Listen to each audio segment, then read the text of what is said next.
Hello guys, good evening. Nagbabalik ang inyong lingkod, Jomar Villarreal. Nabayagan ka abroad pero di pa bumak ng. Ayan guys, magluluto tayo ngayon guys ng bago kong recipe. Magluluto tayo ng adobong sitaw with boiled egg. Napakasarap ito guys. So i-share ko naman sa inyo para gayahin ninyo.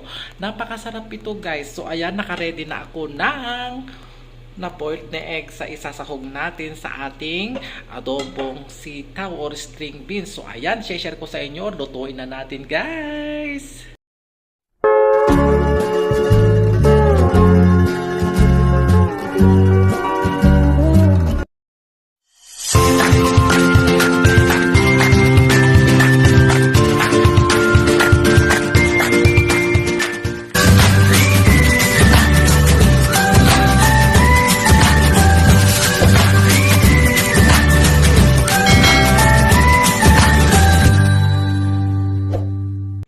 So yan guys, kararating ko lang galing trabaho. Ganito ang talaga ang mga OFW. So ayan, magluluto tayo ng adobong sitaw with egg. Ayan ang ating first ingredients. Nandiyan na guys yung ating garlic, onion, at saka yung ating ginger. So ilagay na natin guys sa ating sunflower oil ang gamit ko. Ngayon, naubusan ako ng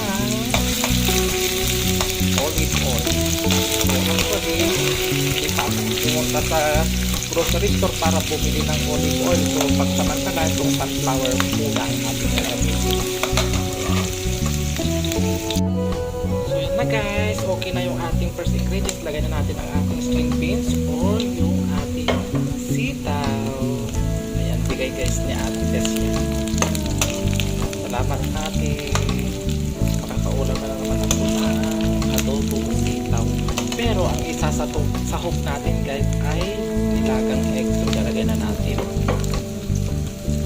Maglagay na tayo agad na black pepper.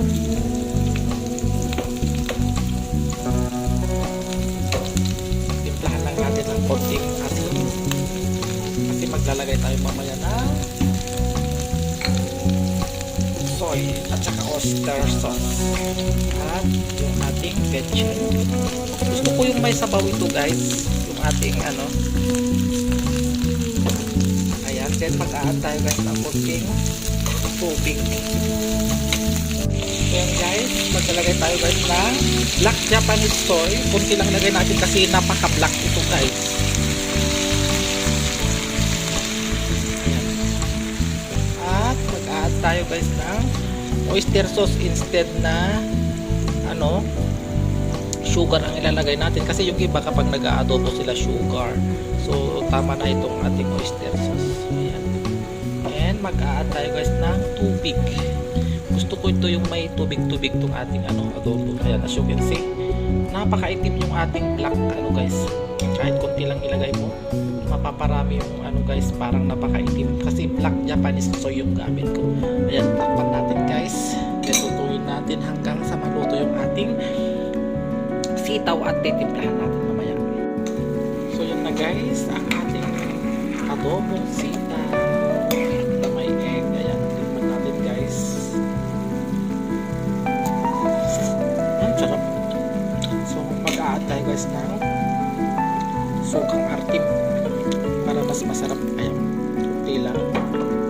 Then pakuluan natin konti.